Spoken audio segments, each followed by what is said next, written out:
doing pay-as-you-go. We didn't have reoccurring membership.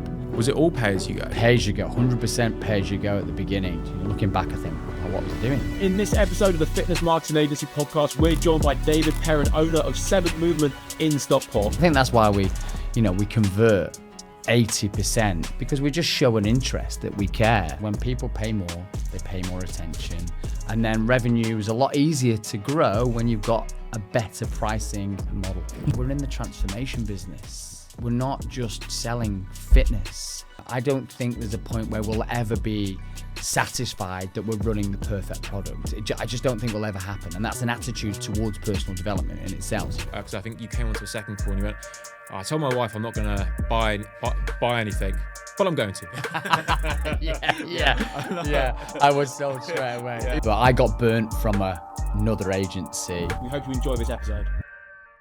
This episode is sponsored by HYROX, the all-in-one management platform for fitness professionals. Are you a studio or boutique fitness owner looking to optimize your customer experience, or a fitness professional ready to scale up their business? With powerful features like client management, scheduling, billing, and programming, HYROX empowers fitness professionals to grow their businesses and increase their client base. Each professional receives a customized introduction to integrate seamlessly into the platform, ensuring they deliver the best possible experience to their clients through the client app. And if that's not enough, HYROX offers a free trial to see if they're going to be the perfect fit for your business. Ready to scale up? Learn more at HYROX or click the link in the show notes.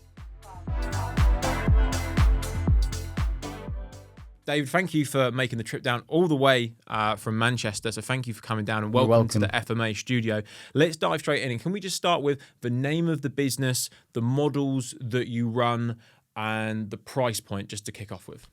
Yeah. Well, thanks for inviting me down here. Yeah, really excited about, doing the podcast. So Seventh Movement, we're based out of an old mill in Stockport, which is just a couple of miles really outside of Manchester. In terms of the model that we run, or that we now run, because we have changed it from the beginning, we have an SGPT program, which is 1 to 6. And we also do a large group training model called team training, which is 1 to 18. Nice. And what's the price point of each membership? SGPT ranges about £20 per person. Is that per session? Yes, yeah, £20 per session, and large group is currently around £9. Cool. And do you know what people pay roughly on a monthly basis, just to give people an idea? Well, we have old pricing and new pricing. Yeah. What do you say? Let's just go for the new pricing, because that's where most people will obviously come into as well. Yeah. So, you could do large group only, and you could do like £97. Yeah. For just large group. Then you can do a combination of both, which is we do a 6-week trial. So you could do one large group and one small group, and that's around I think 167. And then if you're doing, say, just SGPT, it's around, I think it's like 240. Okay, nice for that one. And how many members do you currently service? 240. Awesome. And what's the monthly revenue roughly in the business? Between 21 and 22k per month. Nice. And before you started with us, and it's also not just us, it's other people that have helped you. I think you were around, was it the 7k mark when I initially visited you? Yeah. That's right. And you've had some tremendous growth in that time and still moving in the right direction, while also spending less time in the business. And we're going to go into exactly how you're growing while spending less time on it, because that doesn't sound like that makes sense logically, right? But no, it's happening. So that's really awesome to hear. We're going to dive into exactly what you're doing. But first of all, just run me through the layout of the gym, because you mentioned it's an old mill, but it's a really, the building's like over 100 years old, correct? Yeah. So I've been there before, and we've got some B-roll footage of it. It might be, you might have updated it since, because we visited it well over a year ago, but we'll play some clips of the gym so people can get a feel. But run us through the layout and the building and the setup of the gym. Yeah, so a few challenges. Main one, it's a great space, and what we pay, for our rent in terms of, per square foot. Like, I think what I know other people pay, we're very lucky. Our space isn't at a premium. But we've got about 3,500 square foot in the main studio. That's where the large group training, so the 1 to 18. And then you go like at the back, because we opened with just that first room, and then within the first like 12 months, we thought, kind of need maybe more space, and it's about 2,500 square foot, and that's where we run 1 to 6. And believe this or not, like for the first maybe 6 years of running the small group training in there was only 6 people in that space. So as I reached capacity, I was like, well, what am I going to do? I've put it in half. So I've now divided the room in half. So all of a sudden we have double the capacity for SGPT. And to the back, so are both rooms used for small group? So no, only so one is for large group and the other one is for small group. Okay, and we run sessions simultaneously then? Correct, okay. yeah. And I mentioned I've been to your space, and there's probably pros and cons to the location, right? It's probably not the easiest place to initially find. However, there's lots of other businesses that are in this same location. So I think there's like a childcare service there and other places. So you are getting traffic that come to it, and it is a place that's well known.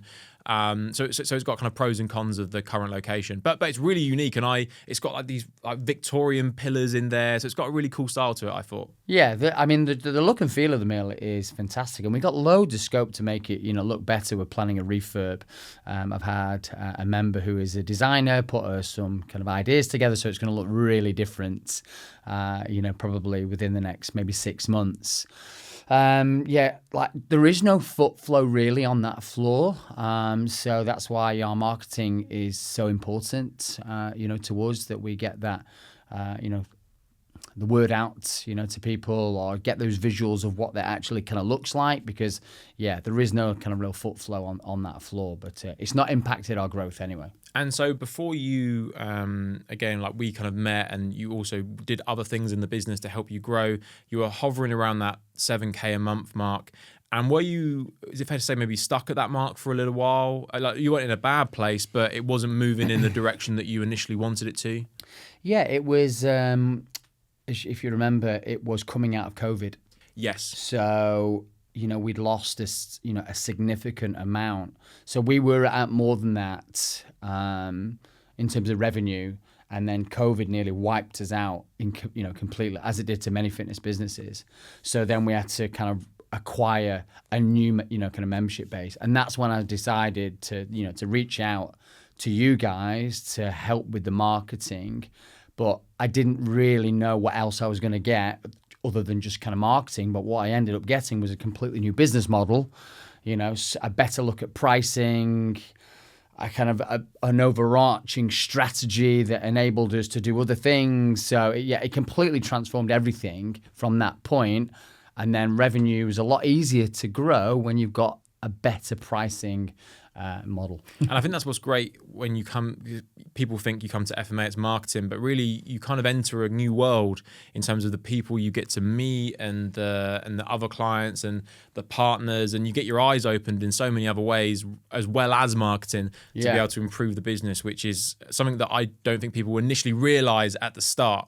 Yeah. Because most people just think, I need more leads, I need more sales, which is true to a degree, but as you said, there's other things that weren't optimal in the business. And knowing what you know now, looking back at the business before, what would you say are kind of like the biggest kind of what were the biggest things that were blocking you from getting the growth that you needed?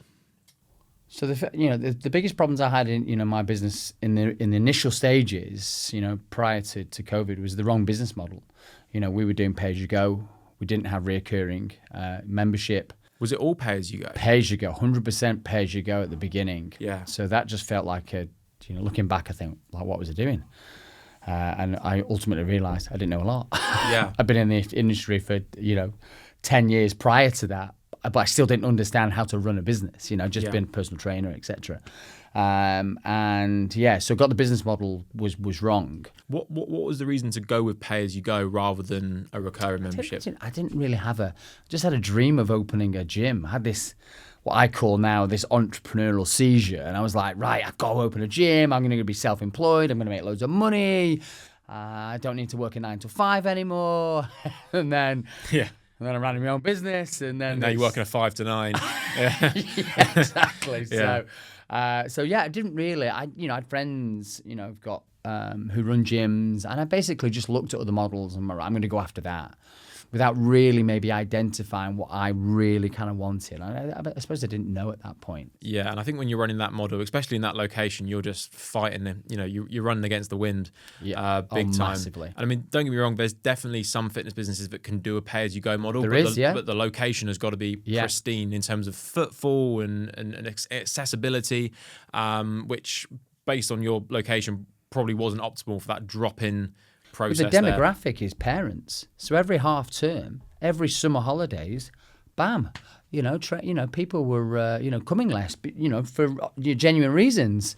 We don't really market to people that are, under 30. In fact, we don't anymore. Just every half term we could see the revenue going down. I've got to change this immediately. Yeah, and then when it came to like COVID, that probably hurt even more, right? Because it was harder to have any sort of recurring income coming in.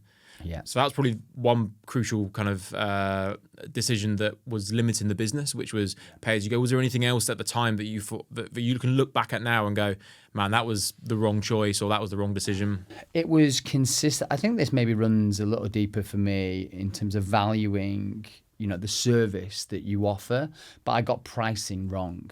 So I wasn't charging enough. We would have £5 for a class as an example, for large group. So we're going after large volume with lower price. And I'm going, that's a pure gym model. Like, we can't work at these margins. So, I'll give massive credit to one of your partners, FBDA, who massively helped me steer the ship.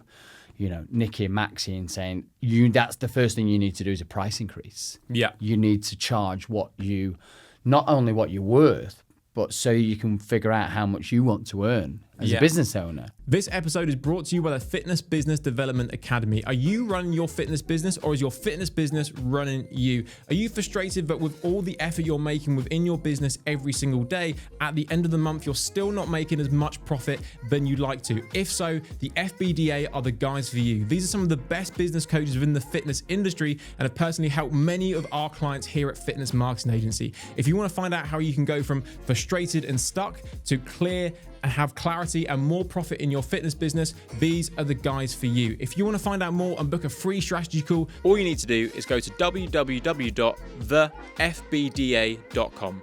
Or click the link around this video or where you're listening to this podcast. And so that's the Fitness Business Development Academy from Nikki Segal, and you work with Maxine specifically, who owns Potential Personal Training.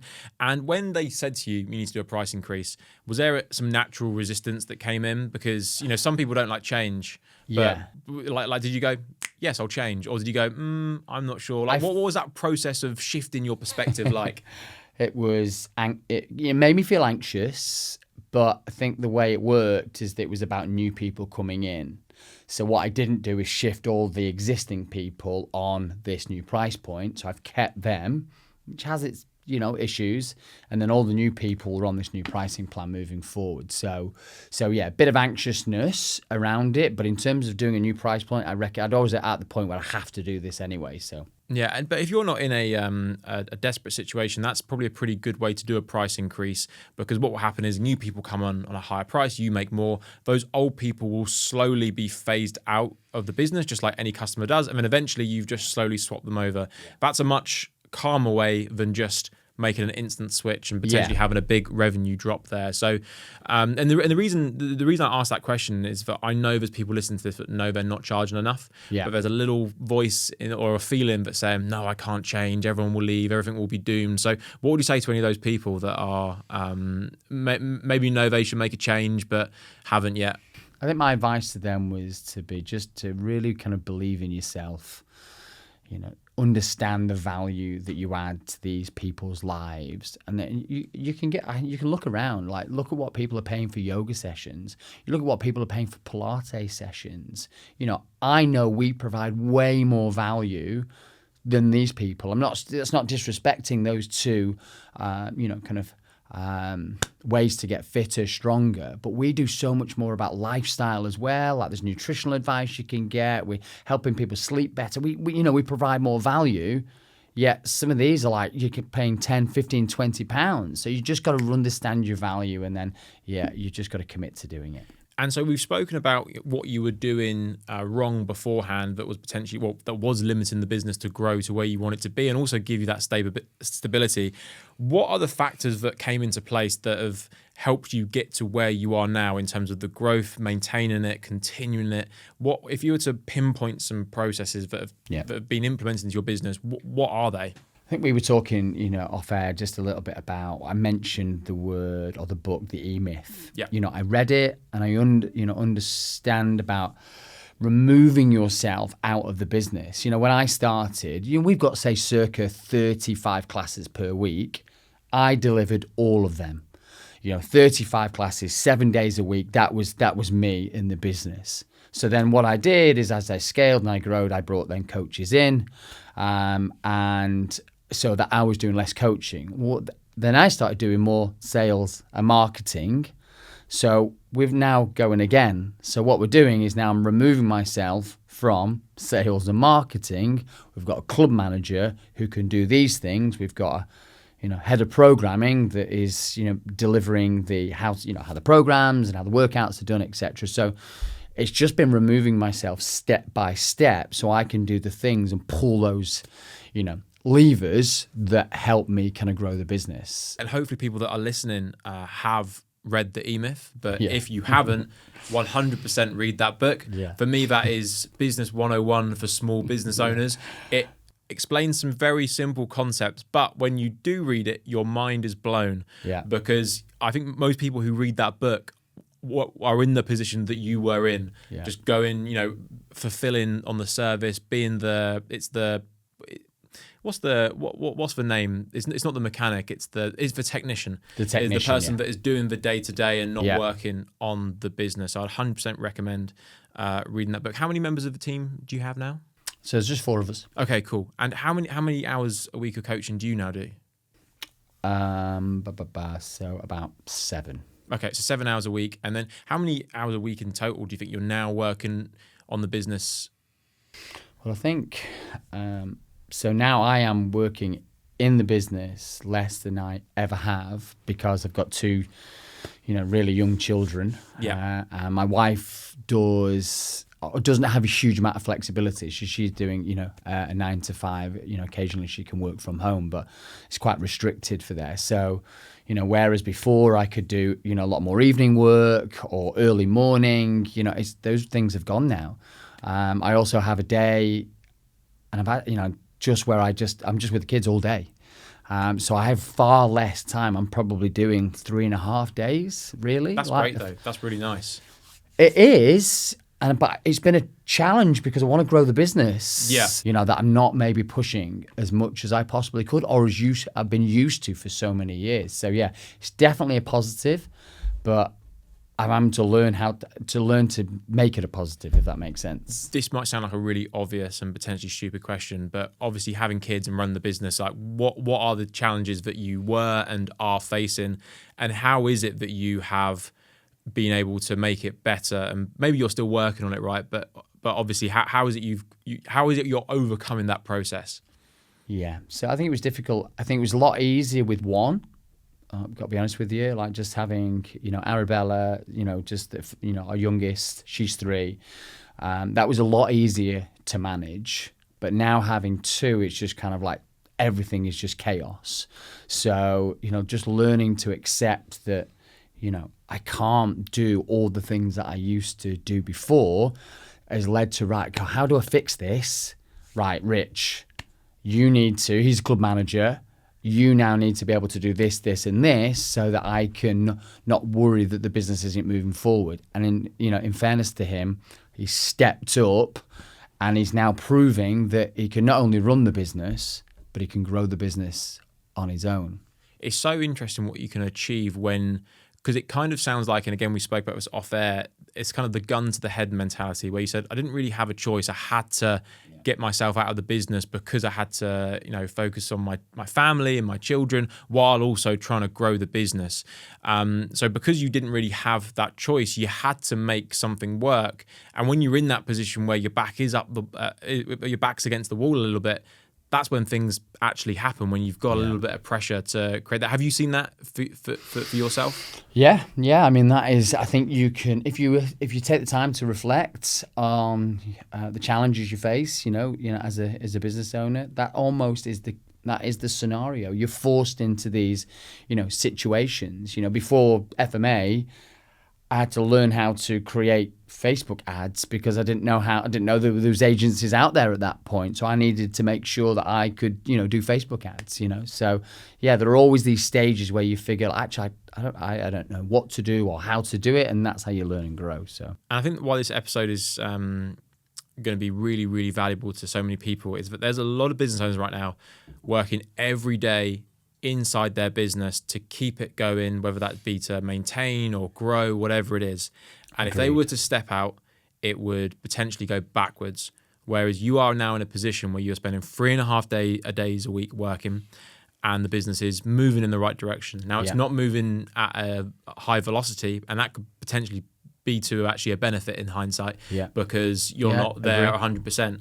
So I think learning how you have actually done that step by step is going to be really, really interesting. And people in the industry also struggle with staff and that you can't find the right coaches, but finding a person that is going to essentially take an ownership mentality, I would say that's probably the hardest hire to find in your business, because coaches will always come and go, but finding that person who is going to be really, really committed to you is going to be a massive game changer. And would you say that, what was his name? Rich. Would you say that Rich is a pivotal role in you being able to remove yourself from the business? Well, there are two actually. So Liam and Rich, one purely focused on the products, the programming, delivering that's what we do. Day in, day out, coaching that product. And then Rich around operations, the little touch points that needed, to implement on our customer journey, like writing birthday cards, which was an idea came from you guys, anniversary cards, doing those. So operationally, there's lots of other things that he's doing outside of actually, kind of teaching the product that has allowed us to, continue to, to grow the business and make it, more profitable. And so Rich in particular is now having a focus on customer acquisition. Yeah. So without you being there, he is proactively getting leads generated for our marketing. Is he calling the leads and selling them as well? Yeah. He's selling the leads and now they're being onboarded and serviced. And have you seen any, let's say, dips in when someone signs up, the conversion rate from the front end to back end at all, or is it maintained, or? Because that's also a challenge for some, right? Yeah. So our stats around that. So from the sales process, we are converting about 10% of our Facebook leads. Yeah. So from lead to sale. About 10%. And then after that, so they all go into a 6-week trial, and currently it's 80%. Nice. And it's been that kind of 80% for some time. Yeah. So we believe there's still a little bit of growth in that when we figure out how to, kind of just slightly improve a few little areas around that. But from Rich's point of view, that's not dropped. Yeah. He can sell a lead into the journey and then convert them at that, that's about 4-week point, and they go into membership, and then it's been pretty consistent now. I imagine your conversion rate is probably a little bit higher than Rich's if it was you full time, or was it similar? No. That's really I mean, it maybe used to be, but I've got to give it to. If I said this on that I was better than him, I'd say his conversion stats now from lead, into to customer, is 80% easily, So we. In terms of conversion. Is that the same with sales as well? Lead to sale? So 10% in, and then once we get, kind of through to them, I would say once we actually get them on the phone, it's approximately around like 80% that we convert what we get from conversation. Yeah, that's awesome. And then we convert we will convert 50% at that point. On the phone, yeah. Yeah, and then we convert 80% through to membership. I gotcha. And it's so awesome that you've got that person that is marketing, selling, and converting, because those are probably, well, the sales process is like one of the highest value tasks in your business. So when you were initially looking to delegate your tasks at the start, it was probably admin, coaching hours, and the last thing you've probably dropped is sales and marketing, right?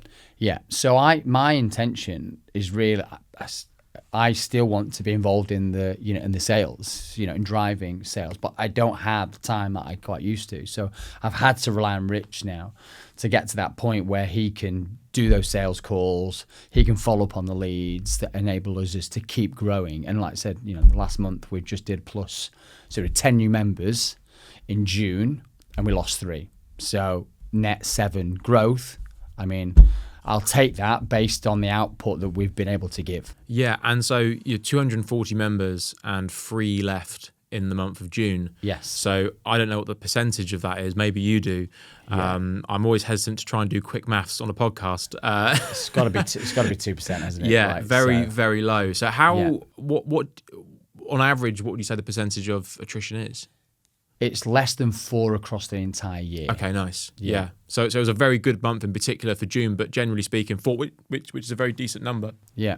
What do you attribute? Actually, let's start from the 80% conversion to front end to back end is really, really good. There's probably people listening to this going, man, if I could increase my front end conversion to that'd be a game changer.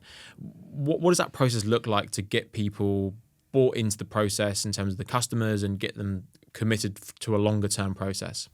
Yeah, so I think what really does help, it's just, it might seem quite silly, but actually not trying to do don't try and onboard too many people at once. Have you ever done that before? Oh, yeah. Yeah. Yeah, well, we used to do this 21 days, a long time ago, but we used to do 21 days for £21. Yeah. It was easy to set, you could have 30. This was before us, wasn't it? Yeah. So let's be clear. So we could, take on 30 new people. It was chaos, absolute chaos. And that would also impact your existing clients. Yeah.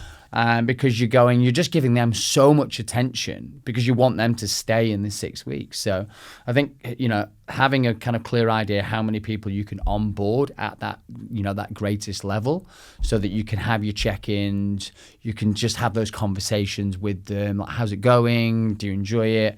Having someone check up on things like attendance. So the moment they miss a session, which is very rare, for most people, who do our 6-week challenge is checking up on them, following up on them, just to see how things are going on. It's just a real human element.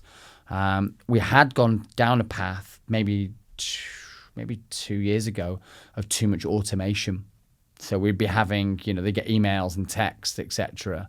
We just kind of pulled away a little bit from that, just to have more, meaningful interactions. You're not the first person to say this to me in terms of they built out a front end offer and they filled it with automations and they get this email and this text and this nutritional advice. And from what I've heard, maybe you can confirm this, it's just a bit overkill.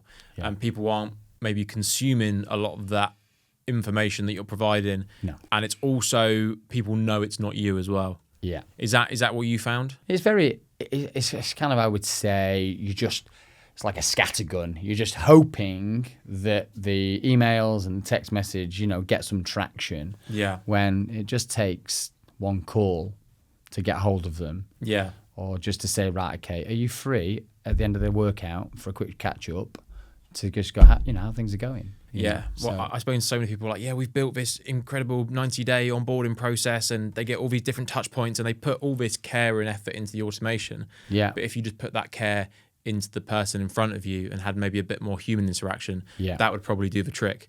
Definitely. Is it actually, would you actually say it's a simpler process than actually having the and automation is helpful to a degree, but I would say you use automation to help you to help them. Yeah. If that makes sense. But that could be a reminder for you to do something. Yeah. Or agree. Yeah, that's where it will come in. I think we want to move away. As an industry, I think we need to give coaches the skill sets and the autonomy to know how to interact with, with members. I remember just, being a PT, early thousands, just walking on the gym floor, having conversations, how to, kind of build rapport, etc. It seems some of those skills sometimes get a little bit lost sometimes in this digital age. So, making sure that your coaches can connect on that human level, can recognize when someone's looking a little bit stressed, maybe, how's your energy today?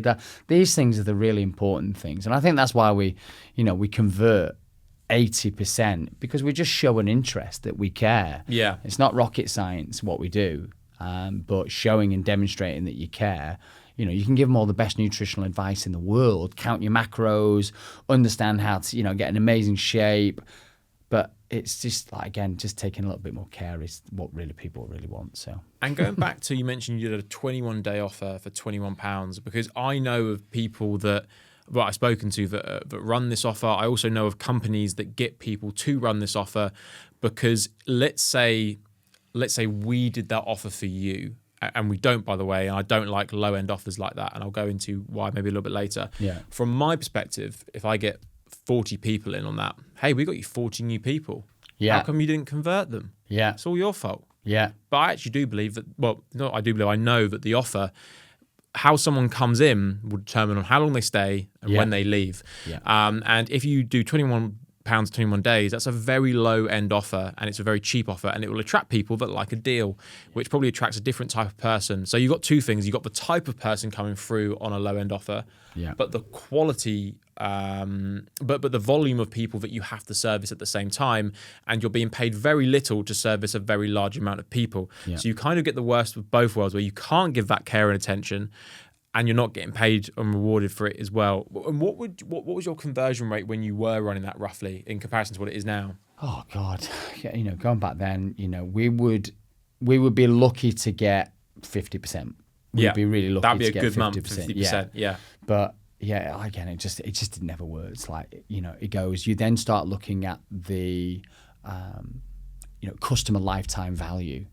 You can see that our average length of membership, is upwards of 2 years. Whereas before, you'd have this, especially in that first 3 to 6 months, that's when people churn out of, in our fitness business, that is when people were churning out in that first 3 to 6 months, not developing the habit, setting them up wrong in terms of mindset. There was just so many things that just weren't working. So, as always, when people pay more, they pay more attention. I've learned that, as a business owner, and just go, if you can, get them to spend more money, they will value it more. So honestly, like, I would love to, kind of keep pushing our prices up and making sure that, people are buying our highest, kind of leverage products. And actually, we're at the point where we're not desperate to have loads of people come in. Yeah. Smaller amount would be better for the business. I think the beautiful thing is that it's essential to have good marketing and a sales process in place. But when you have those fundamental numbers when it comes to service, in terms of the conversion rate, the retention rate, when those are dialed in, and you're only losing 3 people a month or 6 people a month, growing's quite easy at that point. It's not that hard to grow month in, month out, because you don't need to get a huge amount of volume. You can grow nice and steadily while maintaining service for your current customers, rather than the need to bring in 30 or 40 sales a month because you're losing so many people on the back end.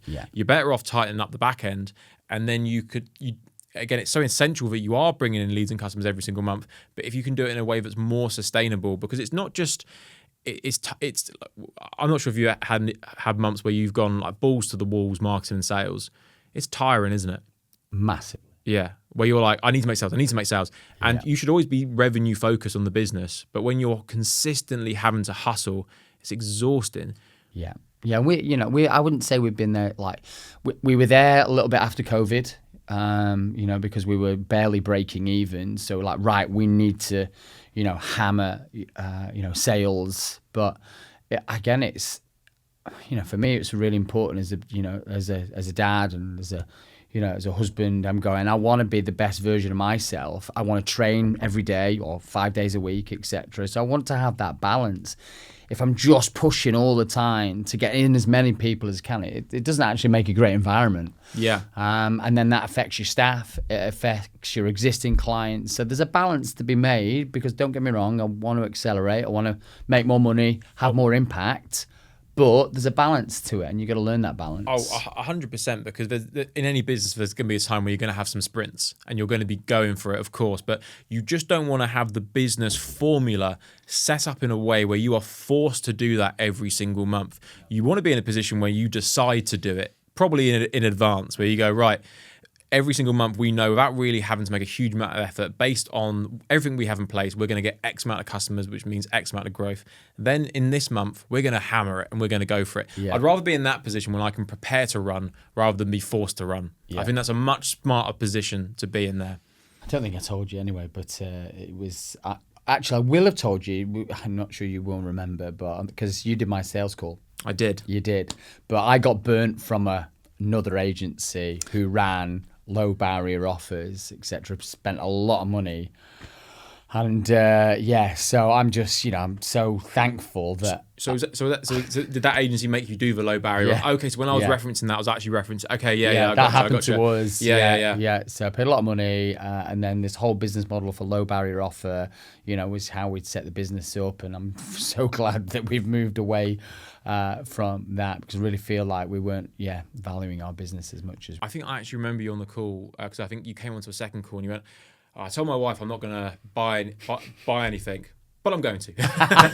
yeah. I was sold straight away, even though I told her I wouldn't do it. But no. It's, I think that's testament to what I mentioned earlier about that low offer, and it forces you into a model that makes you have to operate like that, which again is tiring, and also because you are pay as you go, it just adds even more exhaustion onto that process as well. So you're spinning wheels at both ends of the business there, and it's just a crazy way to go.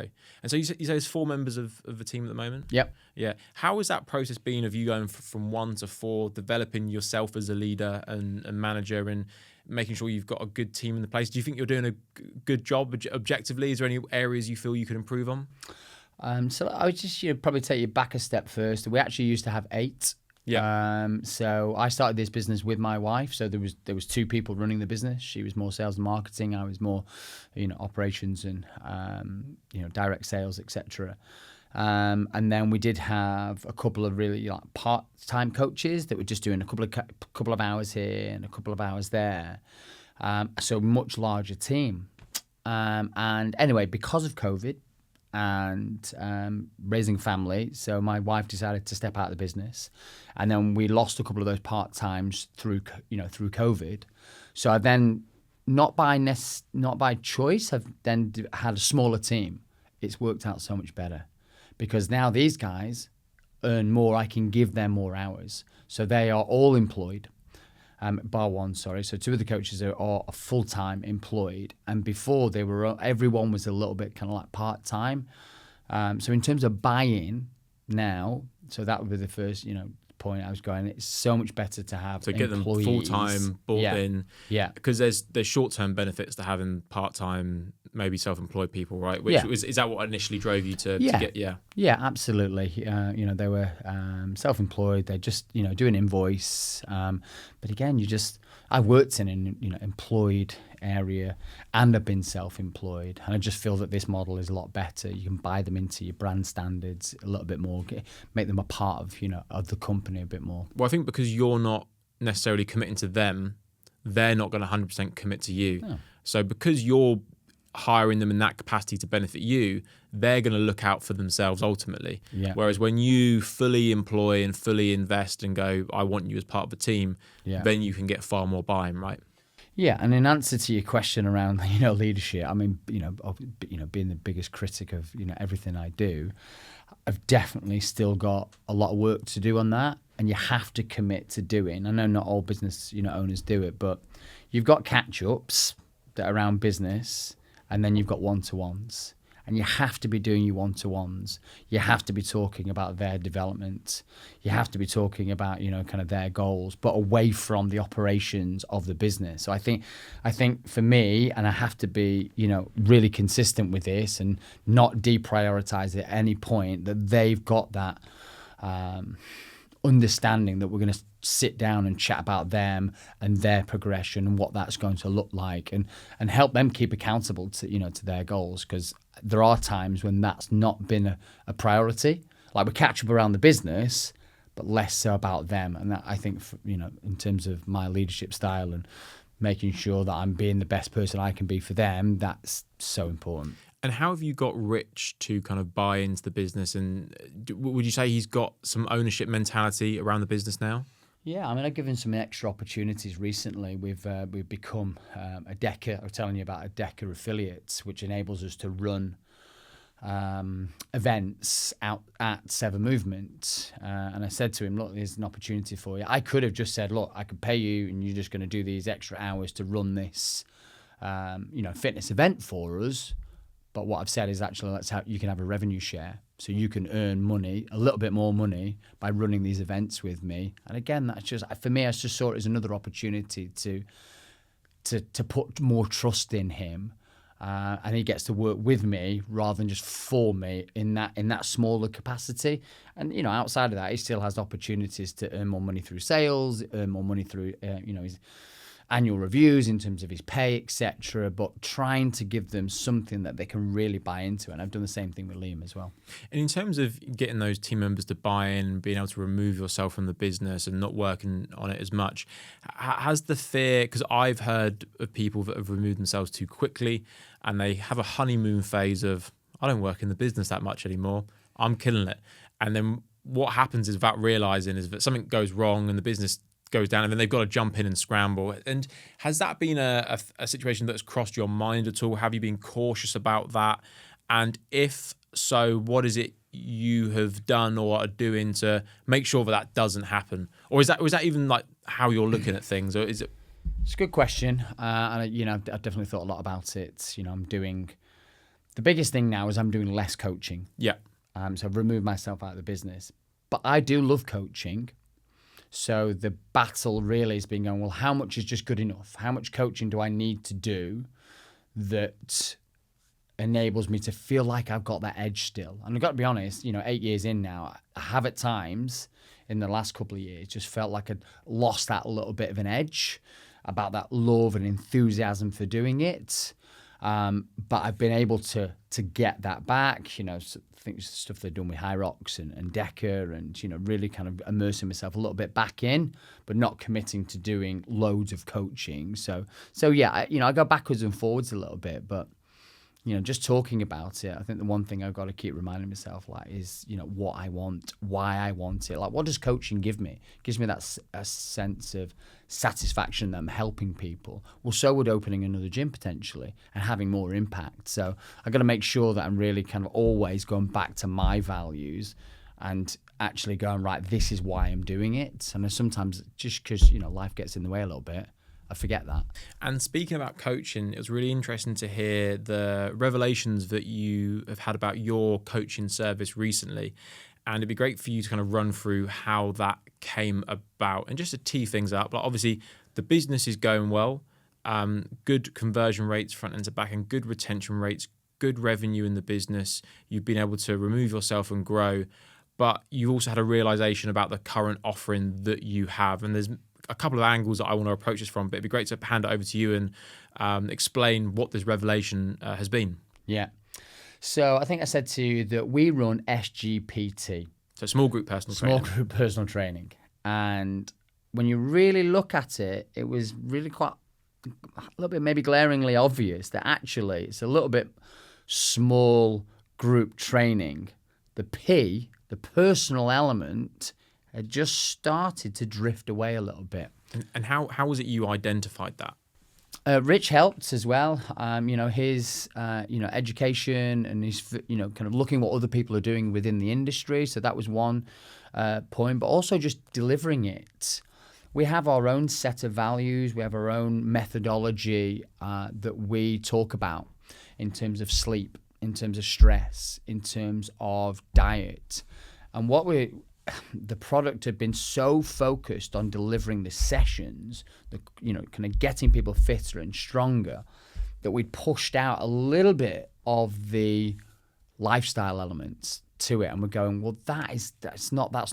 That's not what we want to be. So we need to bring those back in. And that's what we're currently trying to do, to evaluate really what kind of clients want and be a little bit more bespoke about their plan, which poses some challenges when delivering kind of group training, because it is still group training at the end of the day, but having just a little bit more flexibility and being less rigid with the delivery, because you might have people that have got different goals with, different needs within that session, if that makes sense. Yeah, and the first angle I kind of want to question where this has come from is, how did you remove the ego because we all have an ego, right? How did you remove the ego to recognize that? Because I suspect that a lot of people that do small group personal training would fall into the same category of just doing sessions in a smaller group that aren't necessarily personalized. But I have never spoken to a coach that has told me that they need to get better at coaching. From my perspective, it's very rare you see that. That's the one, and that's the one thing that they work on. So for you to be able to recognize that what you are delivering can be better, I think is a really, really strong attribute to be able to hold, because I believe that holds a lot of people back.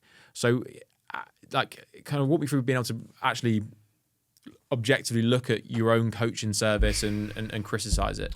So I suppose that it does give more kind of credence to why I'm with FMA, because you work with other partners. We go to the masterminds, we listen to these, kind of stories and case studies of other businesses, and that's really valuable to me. It has been really valuable right from day one, and listening to these stories about kind of how someone can improve their product. I think there's just I don't think there's a point where we'll ever be satisfied that we're running the perfect product. I just don't think will ever happen. And that's an attitude towards personal development in itself. So you have to have that in order to keep growing. So we recognize that we've still got loads of, kind of growth in developing our product. So I think that's something we believe in.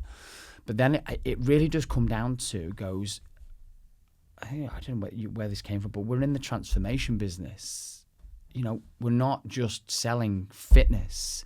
We want people to have these unbelievable outcomes, and we have these stories where we've done it, but we also have the stories where we've not done it. We recognize and we go, right, this person's been with us for 3 years. Why are they not changed? Why are they not where they want to be? What has been the blocks to that? And that's how we'll just keep evaluating what we're doing by the amount of success stories and massive transformations, and not just about weight loss. That's not just the be all and end all. Yeah, 100%. So you know what I mean? When you say transformation, I imagine people initially associate a before and after. But when you say, I know what you mean when you say transformation.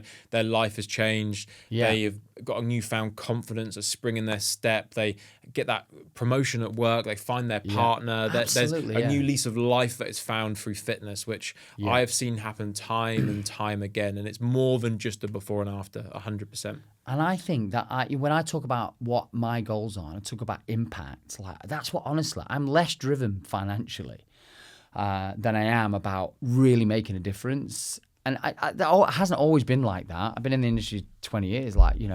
That's not always been like that. But since owning my own business, it really does matter to me that we have that level of impact that, just people talk about us. They're so impressed with the level of service and how we've changed their lives. And that's what we're trying to reverse engineer at the moment, going through a process of looking at every single part of the delivery and the customer journey and going, right, how do we create? It essentially comes down to more conversations, because we feel we want to be more of a coaching business. And if the only conversations you have are either in the hour that they train or the text follow-up, it's just not enough. You need to have more conversations. I mean, I'm talking about SGPT here, not our large group. They don't pay for that. We're in a process at the moment of reverse engineering the whole, SGPT experience to deliver more value. And so from like a progressing your coaches. I believe did Rich go on the PFCA Recently, course? yeah. And that was for small group personal training. Yeah. Was that helpful to help you move into this process? Yeah, it was very complimentary of the course that the PFC ran. I'd also heard Jens and March on Ollie talk at your mastermind, which was great. But when Rich came out of that, he recognised that again we can do more, and that says a lot about him and owning our product. That he went on our own personal development course, came back and said, "This is how we can improve our product." Yeah. That says volumes. I think again, it's just such a great attribute to consistently look at the product and go, how can we improve it, make it better, create more impact, get more transformations? Because more transformations, more stories, more connection, more people coming to you because they want that as well. Yeah, I have this idea that we have, I think, how many referrals we've done? Maybe 15 to 20 referrals this year from the 60 sales or so that we've done. And I want to get to the point where I don't have to rely on Facebook marketing. I want to be able to have that if I want to get, kind of new leads, but I also want to kind of make sure that I'm evenly, kind of distributing where the leads are coming from. And I genuinely believe that that's how you do really better referrals. It's just by your product. It's your coaches being able to ask at any time, I know we've just helped you lose this weight, or I know we've just helped you, kind of set this amazing goal and you've achieved it. Can you think of anyone else that would be interested in that? That's the process for me, that every coach should be able to do that and be fearless in going. And be confident because they know how well they've done as a job. Absolutely, yeah. Yeah, and I can obviously the t-shirt on. I need to ask. So the gym is HYROX affiliated. We are. Amazing. Yeah. How long have you been affiliated for? Recently, actually, we've been doing HYROX for 3 years, but I've just affiliated in the last 2 months. Nice. And how many members do you have that do HYROX? We've taken 60 members to January. That's awesome. So that was amazing, and that was a mixture of pairs, relays, individuals. So yeah, because Manchester is on our doorstep, it's a little bit easier for us to recruit people. Like we took maybe 10 people to Birmingham, but like I said, Manchester's on our doorstep. So if you can get tickets, then that will keep growing. And what would you say the main benefit is for your clients to be doing a HYROX when they come to the gym? Yeah, you think about we've been open 8 years. And there's a journey that you go on in fitness that eventually becomes less about losing weight, toning up, etc. And that can happen there's no time frames behind that. But you need to keep inspiring your members to achieve good things. So we do in-house competitions, which is a bit like a kind of CrossFit. We promote now DECA. We've done Tough Mudders. We promote HYROX. It's giving people, goals to go after. And our events throughout the year, our calendar of events, whether it's a 10K, half marathons, we're always trying to help clients identify, and that's what HYROX is brilliant for me. It's not about acquiring new members. Yeah, great if that happens, but that's not what it's about. We're quite protective of our environment. It's non-elitist. So we don't want loads of like HYROX athletes coming in and, kind of like potentially ruining that environment. So yeah, it really is about giving our existing clients a goal outside of potentially just aesthetics and weight loss. Yeah, because most people probably initially sign up to you for an aesthetic reason, which if you've been in fitness long enough, you realise that's the entry point for a lot. But the reason why people stay is for a completely different set of reasons. Definitely. And it's just of how you feel on a day-to-day basis, and working towards a goal is a really great way for someone to be able to sustain a fitness routine. So if you can stretch out their goals, they're going to stay for much longer. I'm sure you've had people that had a very low level of fitness, didn't feel very confident, and then did a HYROX and were like, I can't believe I'm able to do this. How amazing. We took an over 60s team. Wow. They were the only people there. There was maybe a handful, maybe even 2 people that I saw that were over 60. We took a team there, and watching those, members, there was 2 male, 2 female. doing like the 100 wall balls, for example, was amazing. Like that's something that gives me so much joy in what we do. So yeah, if we could just keep replicating that, and that's good. Like when we talk about fearless coaching, and we talk about allowing our coaches to show our members what they can't see. They can't envisage that they'll do a HYROX. Yeah, it's too hard. It's too difficult. So they need to lead. Them to be able to do that, not just coach them in terms of technical efficiency, but just give them those, the inspiration they need to go, you can do this. Yeah. And, force them a little bit. Yeah, that's awesome. Because when they do it, they love it. They're like, can't believe it. These guys were like, oh my God, thank you so much, so, but they wouldn't have done it if we hadn't pushed them a little bit. And in terms of strengthening the community that you have, it's so great to get people to do stuff outside the gym and accomplish things together and cheer each other on and celebrate together. It's massive. There are all these, there's just more connections that they're creating outside the gym, which is just going to bond people together and just build that community, and that's going to massively help you and also them as well to keep them going. Yeah. Circling back to Fitness Business Development Academy, you said that they massively helps you with the model and the price point. What else did they help you with that maybe you didn't have before inside the business? I may end up, I think I left them because it was the birth of, my little child. It was like, okay, that was, I need, everything goes into this right now. But you worked with them for 12 months essentially, and from that you took a lot that you probably still use today. Huge. And there's no reason why. I've actually kept in touch with Nikki. I know Maxine, had recently had a baby, didn't she? Yeah, she did. Baby Perry. So, yes. Yeah. So we haven't connected for a while, but like I said, I think what I got from that was accountability. And it's something that sometimes I think I actually maybe just need to keep having that, but just go right. Because as a fitness business owner, you're not really accountable to anyone, so you have the processes in place, but who's driving you to say you do what you say you're going to do? Yeah. I can get, it's a lot harder now managing my time, which is why I don't want to overcommit myself in terms of what I can do. But I'd recommend anyone, if you can get coaching or more accountability, like the sales calls that you do, like commit to getting them on. If you've got a problem in your business, you can identify a way to get a little bit more accountability, just like you would preach to your members.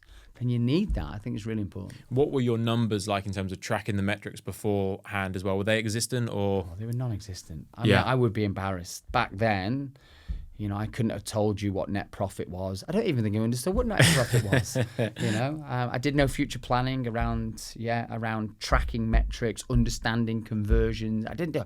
Honestly, I think I'm slightly dyslexic and struggle with numbers. I really do. I have a real kind of have struggled massively, in the past, and sometimes still to this day. But they gave me a platform to be able to understand my numbers, so I made more informed decisions. And you mentioned profit. Did you actually know how much you were profiting before, or was it just kind of like whatever's left is just what was we in the bank get? account. I had one account, everything came into it. So if I was like, ooh, 10 grand, let's go and buy some treadmills or whatever. It wasn't treadmills, but it'd be like, kettlebells. Yeah. But now everything is based on profitability. I've got a clear goal of what I want to be, kind of taking home over the next 2 years, which is going to be able to pull out of the business, based on my family's needs. I didn't have any of that before. And that position is so strong to be in. Like, there's a plan to take what you need rather than I'm going to take what's left, which is a cycle that a lot of people are in, and it's quite a painful place to be.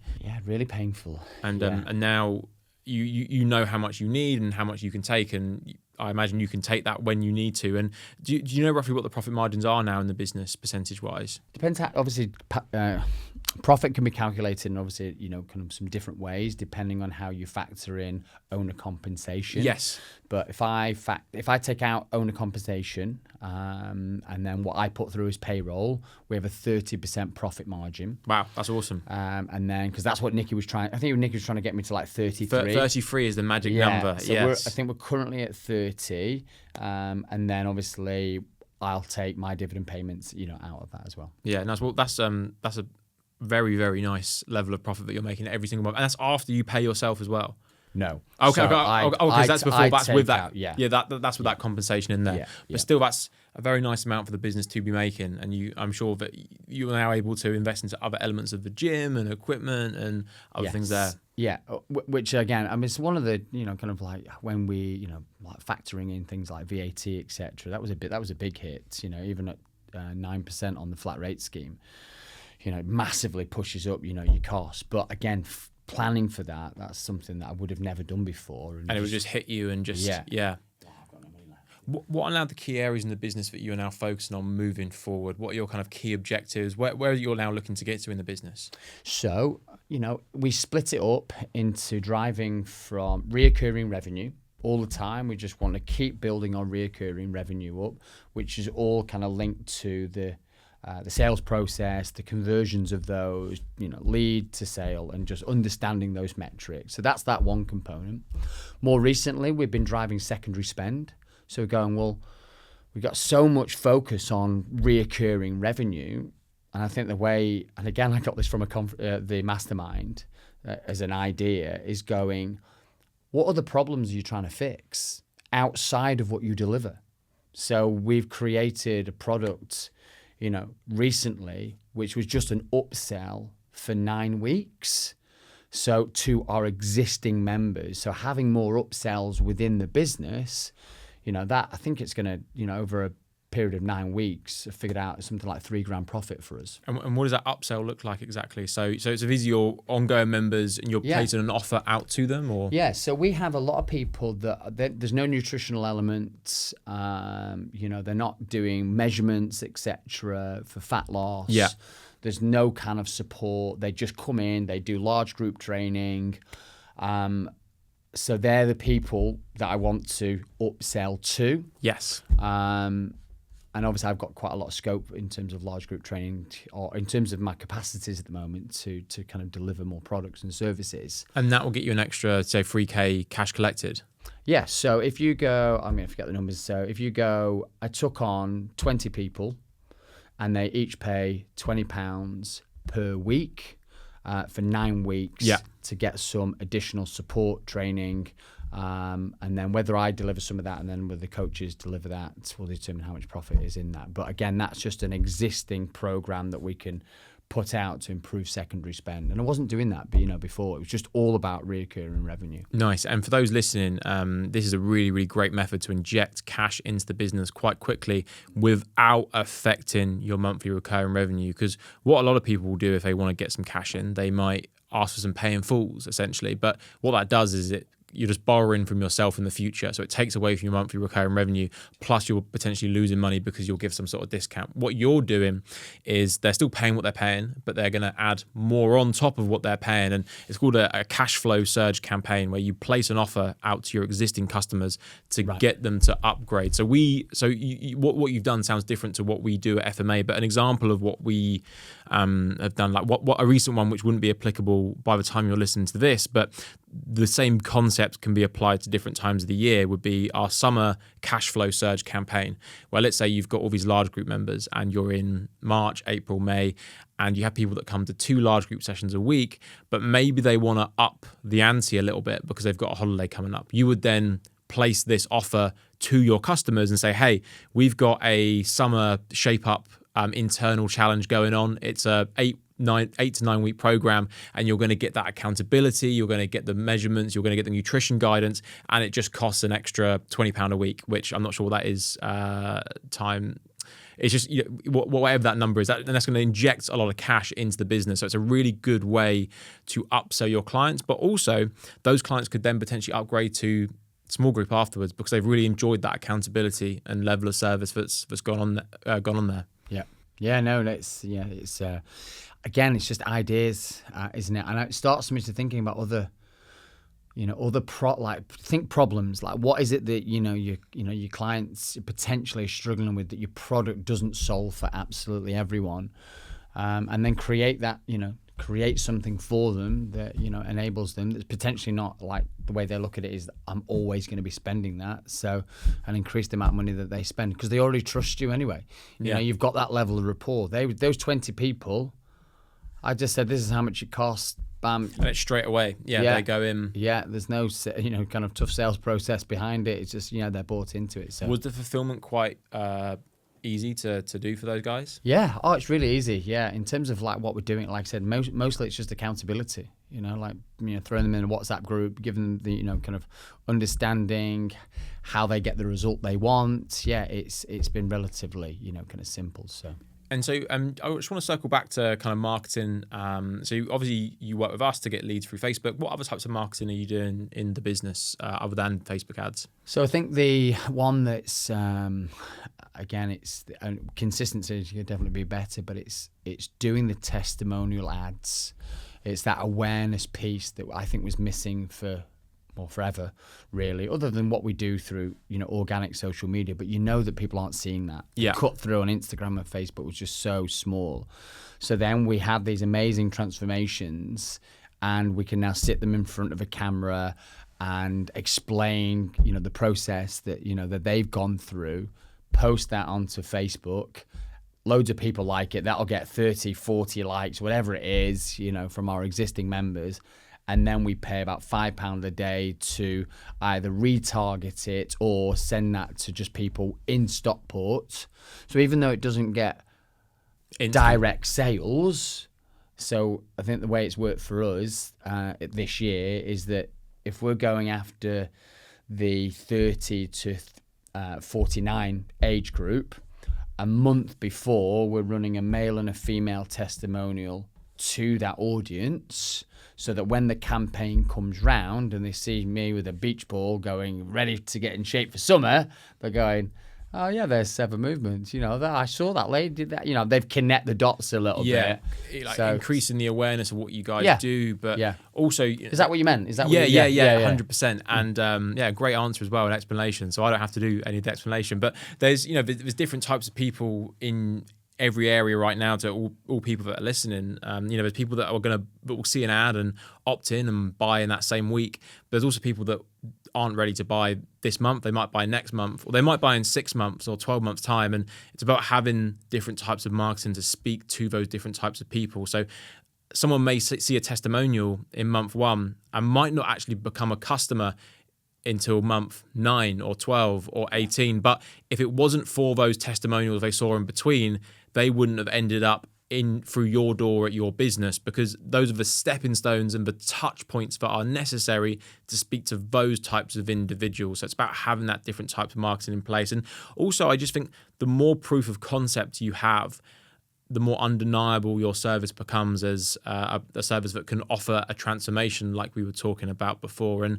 I'm sure you've had people that have come through and been like, oh, I've seen your ads for ages now, and I just decided to come in there. And those are the best types of people that come in my opinion. Yeah, because they've already made a decision, actually. They're already warmed up. And, but it's also a really nice way to share your ethos of how you work as a business by those testimonials, because people will see those videos and can relate to the individual on camera.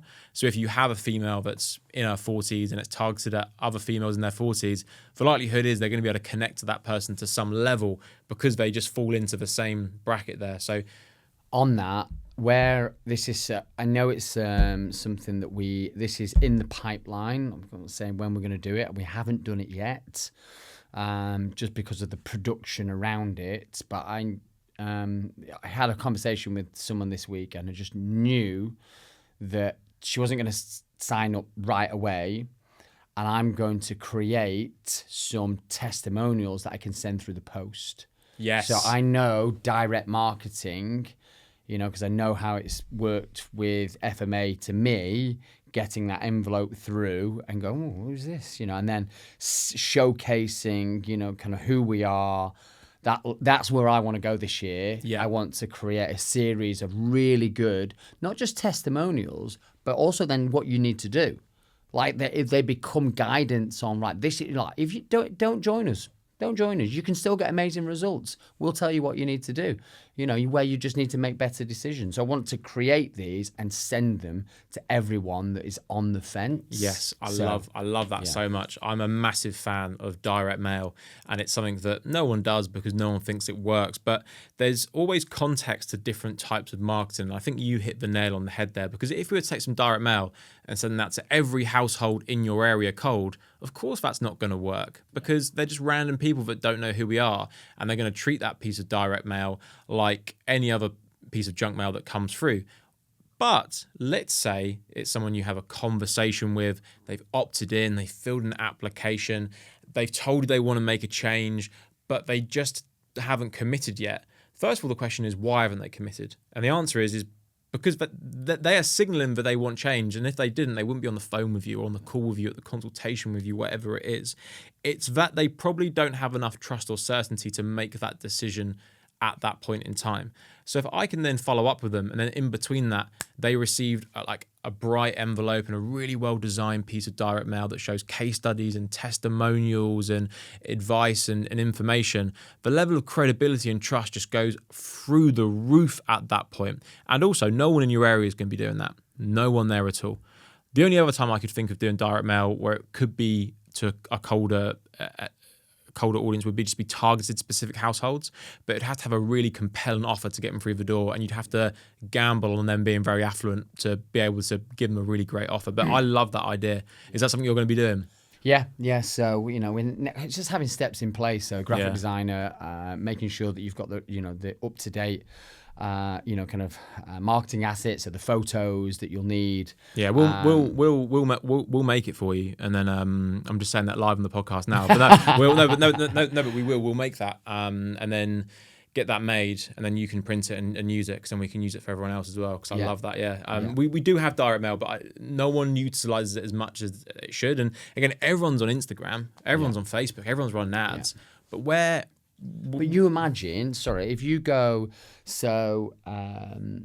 Linda is not coming through the door because she's scared, right? I know she's just absolute nervous, and didn't matter what I said, it was no at this point in time. It was more like not now. Yeah. I know that if I can think of the testimonial that she needs to read about. Doreen, who's with us, who's got COPD, who trains with us and has made massive progress, who's 77. If she reads about her, God, I think I can do this. I know I just need to get this to her. Yeah. That she can see it, she can feel it, see the environment that, she trains in, stuff like that. Yeah, it's really important. Yeah, that's so good. I do believe that the old school of marketing is making a comeback. There's a famous saying, observe the masses and do the opposite. Yeah. And again, everyone's online, all your competition online. No one's doing marketing that they don't think works, or even going out and making relationships with other businesses, or doing some boots on the ground style marketing there. But yeah, I'm excited to see how that pans out. Yeah. I believe it's going to work pretty well actually when it's targeted in those specific situations. What's your Instagram handle, by the way, for the business, so people can follow you? So 7_movement_gym. Nice, awesome. And before we wrap things up, just a couple of quick fire questions. What would you say in recent times are probably like a bit of a mistake that you've made that you would share with the listeners today to make sure they potentially avoid, or something they can learn from? The mistake I make it all the time. So it's about prioritizing the right time on the right activities. It's so simple. It's time blocking. It's making sure that you've got time in your week blocked out for the levers that really drive your business forward. And it's so easy to deprioritize those for things that, quite frankly, are not going to shift the needle forward. And a lot of that is strategic. It's making sure it's not always sales. It's not always marketing. It's strategic. It's understanding how you're going to move forward. And as soon as you neglect that is working on the business. And is that what you do now? Are you blocking out time in Fridays. a calendar? Or yeah. So you're just blocking out time to. Yeah. Ideally now, I'll give half a day to that strategic thinking, and that is splits up into lots of different areas, whether it's financial planning, or whether it's working on the product delivery, etc. But it's not the minutiae of running the business. It can't be. So yeah, that is the mistake I keep making, and every time I realize and realign that priority, things move. You mentioned that your kind of weakness is maybe like dyslexia and numbers. What would you say your strength as an entrepreneur is? That you've always carried, like even before us, and like a quality that you feel that you've carried that's helped you get you where you are today. I think it's just caring. I think in the business that that we work in is that you just have to care about the results that people get, the interactions they have, and then it's that it's having a standard.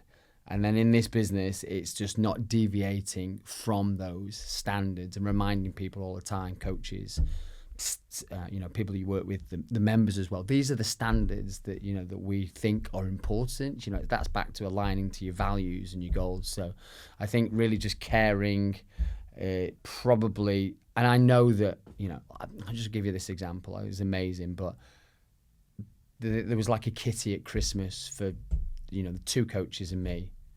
I think they raised nearly £900 for us. Wow!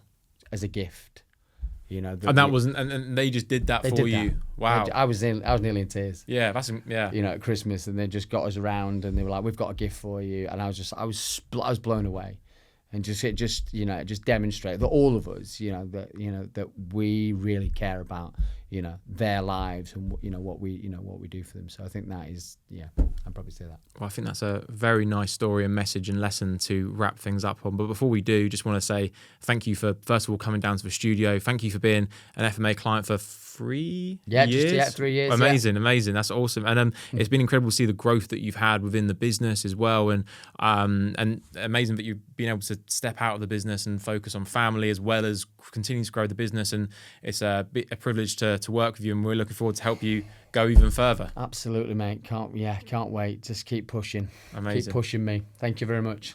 Thanks for coming on.